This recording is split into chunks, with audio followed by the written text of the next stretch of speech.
Hello, welcome to our first discussion of RESTful web services. So a little bit of background. An API, an application programming interface. It's a set of functions and procedures allowing the creation of applications that access the features or data of an operating system or application. It's usually formalized in some way. Different APIs may look differently, but you hope that internally the API is at least consistent within itself. The first APIs were developed on machines where the API component and the software using the API resided on the same machine. Think of the standard Java library, an object-oriented API that is run in the same space as the application. This affects certain assumptions about how the API is written. So let's talk about remote procedure calls. It's really the style of APIs that RESTful style APIs are replacing. A remote procedure call is an API style where the remote server provides an API that behaves as if it is a local procedure call. So the ideal was to make it remote machine, but the remoteness of the machine was to be a transparent element for the client or the user software of that API. It's modeled after desktop application APIs, and it was written and designed by a generation of developers who were educated on desktop applications. So the primary example of this is SOAP, the Simple Object Access Protocol. It's the most common RPC protocol. Again, a protocol allowing an API to look as if it's resident on the machine, even though it's running and executing on a different machine, on a server farm perhaps. A very powerful idea, useful. On the web, SOAP uses HTTP, it's a hypertext transfer protocol, as its transport layer. So note protocol over protocol. That's a lot of overhead. Think about that. SOAP still has a large user base, though. It is supported by Spring. You may encounter it. So REST. REST is representational state transfer. That's what it's an architectural style of representing and transferring data. It consists as a set of 6 constraints placed on data, components, and their interactions.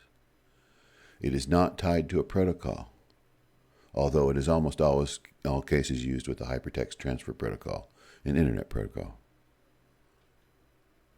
So it's not a protocol in and of itself. So it's not a formal agreement as to how the internals of the communication are taking place. It doesn't have a standard. It is a set of conventions, styles, and approaches that have been agreed upon over time and by use and convention.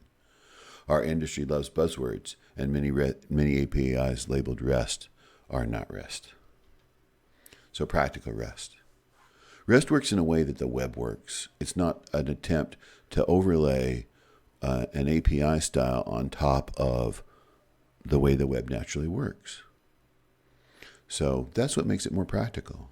It uses HTTP URLs in a natural way and also HTTP verbs. So REST URLs end up looking like web page URLs. It works better with the technology as it has evolved on the internet. So designing a RESTful API. Resource naming. There's really resources and there's methods. In resource naming, we use nouns, not verbs. They're self-descriptive and they're plural, not singular. We'll see more. We'll talk about resource naming first and then HTTP methods, but keep in mind there's 2 pieces here. Resource naming combined with HTTP verbs. So resource naming. RESTful APIs are written for clients and should have a meaning for the clients of those APIs. They should be readable. There are no defined rules as to how you should name your resources, but only conventions that should make it easier for clients to understand and use the API.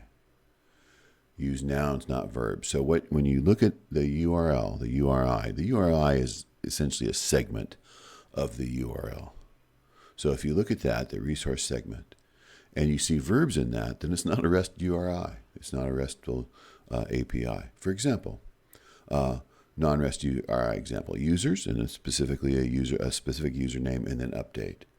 This is more of a remote procedure call style. It fits more in with a function call, like get users, update users, more like a resident API would be written. So REST URI just talks about resources in the URI part. Users applies to all users. Notice the use of the plural. Users, followed by an ID, applies to a specific user. But what action is applied? And that's when we get into HTTP methods. So right now, remember, two parts, resources and methods. We'll talk about methods shortly. So there's a data hierarchy here. The nature of the data is it's hierarchical, and URLs allow you to express hierarchies very conveniently. For example, we have a forum with posts. So users, a specific user, all their posts. The representation of the resource is not the resource itself. It's how you name it, representational state transfer. It's how the data is represented by plural nouns. So the same resource can be represented in different ways. So you also might support this. All posts, all users, a specific user, all posts by that user. Essentially the same response that the earlier URI did. It's self-descriptive. So nouns chosen should reflect the resource they represent. Again, as the designer of the API, you can choose any nouns, but they should be combinations that should make the URI easy to interpret. If you have a URI that is not obvious as to what the resource it represents, then it has failed as a RESTful URI. The resource naming is all about how readable is it by the client. We use plural, not singular, so resource names should be plural because they represent collections of data. Users, posts, and an ID. The resource name users represents the collection of users, and the resource name post represents the collection of posts. So in the other example, users, specific users, posts, and then a specific post. HTTP methods, the other piece. They're the verbs in REST, the actions. There are 8 standard HTTP methods defined in HTTP protocol version 1.1. 5 of those 8 are commonly used in RESTful API, sometimes identified as 4, by the way. Get, read, post, write, put or patch, modify, and delete. Notice, by the way, that these line up with create, read, update, and delete. They're not using the same words, but get is a read, post is a write, put is a modify or update, and delete is delete. These are the actions that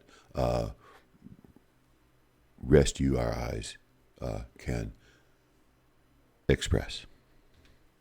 So the get. You use this method get to read the resource representations from the service.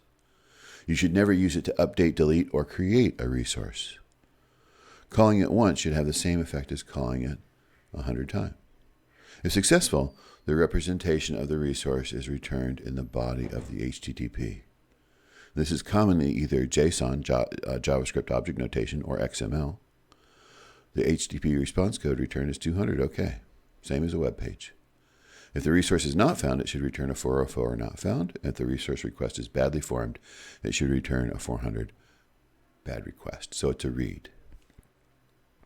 Now again, REST is not a protocol.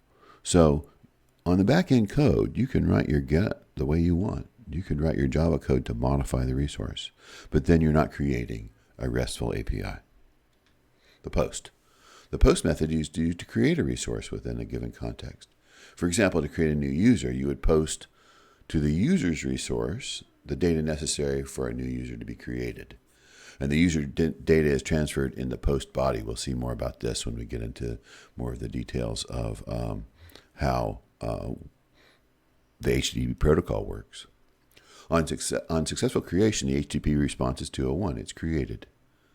A link to the newly created resource is returned in the JSON XML payload of the response body, or the resource representation may be returned to the response body. That is, this is the way I understood what you sent me.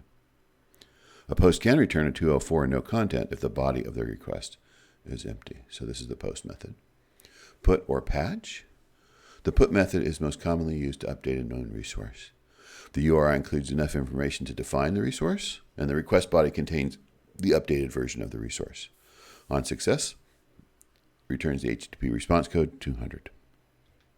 delete. Delete a resource from the server. The URI contains the context and the identifier of the resource, and the response body may include a representation of the deleted resource. A successful deletion results in 200, as always, and if the resource is not found, a 400 code is returned. Again, very standard for web pages. The 6 constraints of REST. It's client-server. The client sends a request, and the server may respond to that request, but that is, the client knows really nothing about the server, and the server knows nothing about the client. There's this abstraction. It has a uniform interface, consistent resource names, and standard HTTP verbs. It's stateless. This is really important.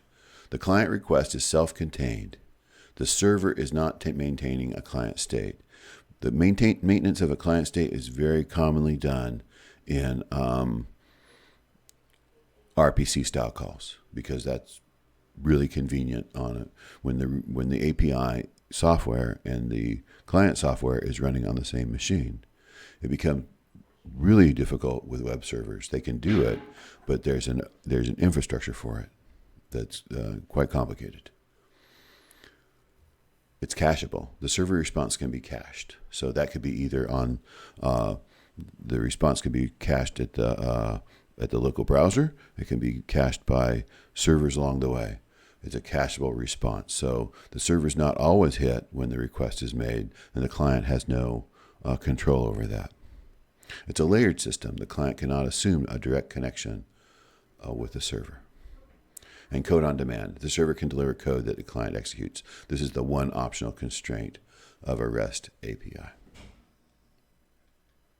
So next, we're going to see Spring Boot REST service and a practical example of REST.